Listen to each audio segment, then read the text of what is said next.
Hello guys, नमस्ते है। New ब्लगमा यहाँहरूलाई स्वागत छ। आज हामी चाहिँ अब डे आउटको लागि गोदावरीतिर बार्बिक्यू जान लागेको। सामानहरू सब मिलाउँदैछौँ। ल एलिस ब्लग हो होइन। ल पानी सानी अब सबै सामानहरू चेयरहरू सब राखियो होइन। र अब ल छिटो रेडी हुनु पऱ्यो। ल आज हाम्रो विशेष हुनेवाला चाहिँ स्पिकर पनि हाल्दैछौँ। ल उहाँ हाम्रो दाइ त हजुरहरूले चिनिहाल्नु भयो होला होइन, मैले चिलाउनु पर्ने जरुरतै छैन। अनि हाम्रो भाइ छन् एकजना, हाई भनिदियो भाइ। ल हाई, हाम्रो छोरी यता हेर, हाई भनिदियो, हाई भनिदियो। ल हाई। अनि ममता, हाई ममता। ल हेलो। ल भाउजू हुनुहुन्छ यता, राख्नु पर्यो। कता गइन्छ दाइ हामी? सातो बाटोबाट जानुपर्छ। सातो बाटो हुँदै अब कता गइन्छ? सातो बाटोबाट जानुपर्छ होइन। हजुर आहो गर्मी बढेर गर्मी बढेर काठमाडौँमा साह्रै गर्मी बढ्यो होइन दाइ? गर्मी छ हो साथीहरू, गर्मी छ। ओहो ल हामी त घरको आयो है, घरको। यो बच्चा कति चकचक गरेको हो, बच्चा सिकाउँदैन क्या यसको आमाले। बच्चा पनि कति ठुलो हो है,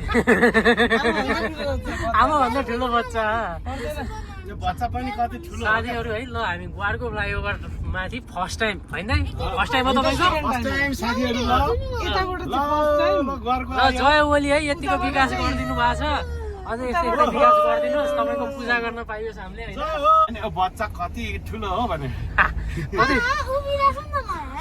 ए उभिरहेको हो त। तिमी त मम्मी भन्दा ठुलो देखिरहेछ त। अनि ल गाइज ल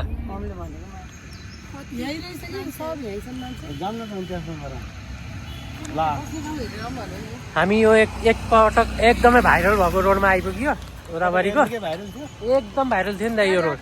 ल हेर्नु। ल अब हामी चाहिँ कता बस्ने हो त? खोइ यसो लोकेसन हेर्नु पर्यो। नानी कता बस्ने हामी? तिमीलाई फेरि खोला चाहिए है? कहाँ बस्ने? खोलामा गएर बस्ने हो? दाउरा त यो उत्तिसको रुखबाट जति पाइन्छ भाउजू, दाउराको टेन्सन नलिनु, हो कि होइन ममते? गुड। ल एलिस अनि के हेरिरहेको माथि? नेचर हेरेको। नेचर हेरिरहेको। ल इन्जोय।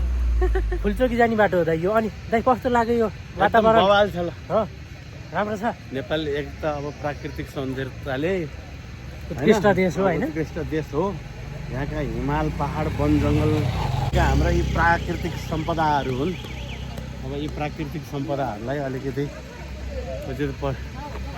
परिचालन। आज शनिबार भएर होला होइन, एकदमै चाप छ।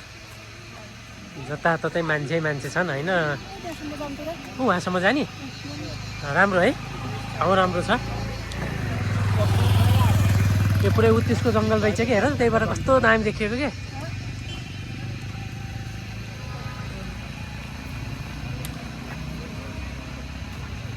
कता जाने भयो दाइ हामी? भाउजूलाई सोध्नु पर्यो। यता गएर बसौँ भनेको के म त? सोध्नु पर्यो नि त। ल यो बार्बिक्यूको लागि दाउरा सङ्कलन अभियान। ल एलिस दाउरा खोज, दाउरा। यी भाइले यत्रो खोइसक्यो त के हेरेर बस्या? छिटो खोज दाउरा। ल कसले बढी दाउरा टिप्ने ल हो। उसले धेरै खानु पाउँछ। ल सुकेको झरेको सुकेकै हो सबै। ल छोरीले धेरै टिप्ने कि कसले टिप्ने है? ल एरिनले धेरै टिप्दिन् जस्तो लाग्यो मलाई।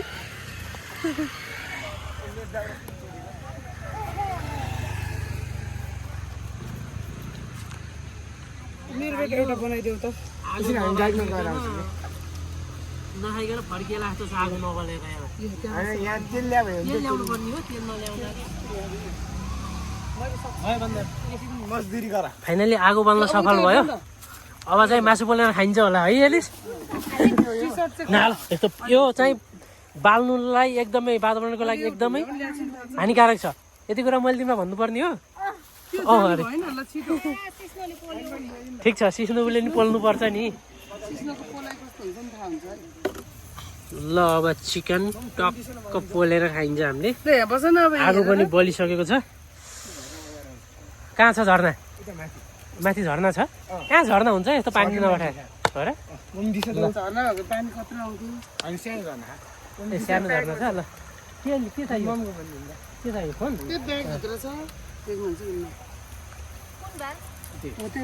न म अन्त गयो भने आगो बल्दैन भनेर भनेको होइन ल यहाँ गाईहरूले त सुरु गरिसकेछ नि त कहाँ पेर आऊ तिमीहरू बाबु खिच्देऊ ल हामीलाई बस्ने कुर्सी खोइ ल म आऊ पुग्छु म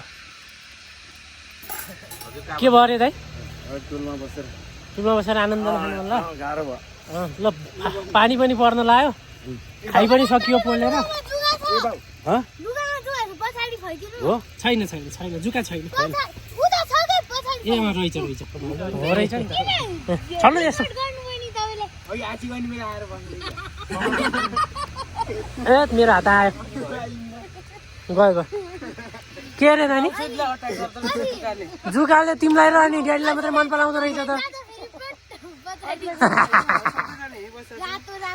ल किनकि हामी दिलवाले छौँ नि त होइन नानी हो होइन बाउ छोरी त दिलवाले भएर जुकाले मन पराएको हो क्या हो नानी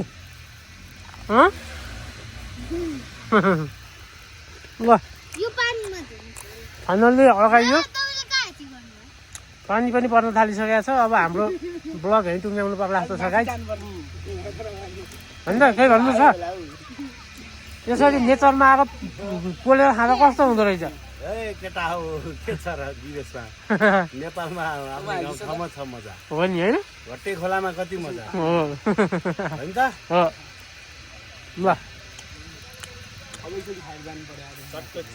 कता जाने हो तिमीहरू